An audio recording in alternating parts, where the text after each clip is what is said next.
Hello friends, আসসালামু আলাইকুম। আমি মরিয়ম আক্তার সিমা মরিয়ম ব্লগস থেকে বলছি। নেট আসার পর একটা ভিডিও আপলোড করব। তো আজকে আপনাদের সাথে শেয়ার করব লতি কীভাবে রান্না করলে গলা চুলকাবে না, তার 3টা সহজ উপায়।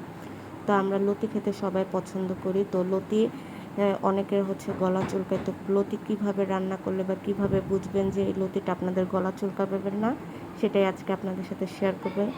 চলুন তাহলে আজকের ভিডিওটা শুরু করা যাক। তো এখানে দেখতে পারতেছেন যে আমি লতিগুলো বেছে নিচ্ছি। এগুলো আমি প্রায় রাত্রে একটু আগে কিনে নিয়ে আসছি, 11টা বাজে। আর এই দেখেন আমার হাত দেখলে আপনারা বুঝতে পারবেন যে মোটেও কালো হচ্ছে না। যে লতিগুলো বাছার সময় হাত কালো হবে না, সেগুলো দেখলে বুঝবেন যে এই লতিগুলো আপনাদের গলা চুলকাবে না। কারণ লতির ভিতরে অতিরিক্ত কষ থাকলে সেগুলো আপনাদের গলা চুলকায়। তো এই লতিটা আপনাদের গলা চুলকাবে না। লতি কেনার সময় অবশ্যই খেয়াল রাখতে হবে যেগুলো দেখতে একটু সাদা ওই লতিগুলো কিনবেন।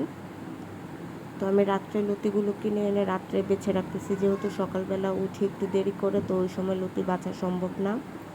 তো আমি এখানে সবগুলো লতি বেছে নেব। এখানে আমি হাফ কেজি লতি কিনে নিয়ে আসছি।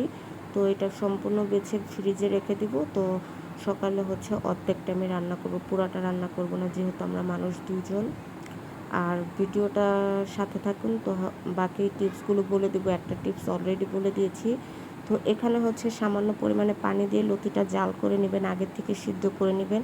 তো এর ভিতরে যে কষটা থাকে সেটা বের হয়ে যায়, এতে করে আপনাদের গলা চুলকাবে না। তো আমি এখন হালকাভাবে রান্নার প্রসেসটাও দেখিয়ে দিব। এখানে আমি একটা প্যানে তেল গরম করে তারপর 2টা পেঁয়াজ কুচি করে নিয়েছি। পেঁয়াজটা যখন লাল হয়ে আসবে তখন এর মধ্যে আমি আদা রসুন বাটা দিয়ে দিব।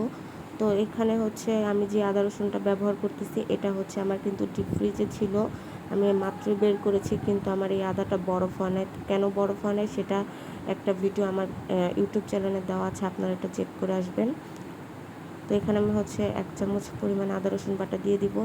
এই দেখেন এটা প্রায় অনেক দিন হয়ে গেছে, কিন্তু এটা বরফ হবে না আপনারা ডিপ ফ্রিজে রাখার পরও। তো এখানে আমি সব কিছু পরিমাণ মতো দিয়ে দিচ্ছি, সেটা আর আপনাদের বলবো না। আর আরেকটা টিপস যখন আপনারা লতি রান্না করবেন, আপনারা এখানে একটু সামান্য পরিমাণে লেবুর রসটা ব্যবহার করবেন। লেবুর রস ব্যবহার করলে গলা চুলকায় না।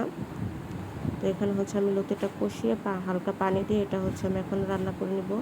তো আমার আগে থেকে কাঁঠালের বিচি সিদ্ধ করা ছিল, সেটা আমি এটার মধ্যে দিয়েছিলাম, তো এটা স্কিপ করেছি। আর আমি এখানে চিংড়ি মাছ দিয়ে লতিটা রান্না করলাম। আমি কোনো কিছু আপনাদের সাথে শেয়ার করিনি, শুধু শেয়ার করলাম কীভাবে লতি রান্না করলে গলা চুলকায় না। আর এটা অবশ্যই পুরা করে রান্না করবেন। আজকে এই পর্যন্তই। আল্লাহ হাফেজ।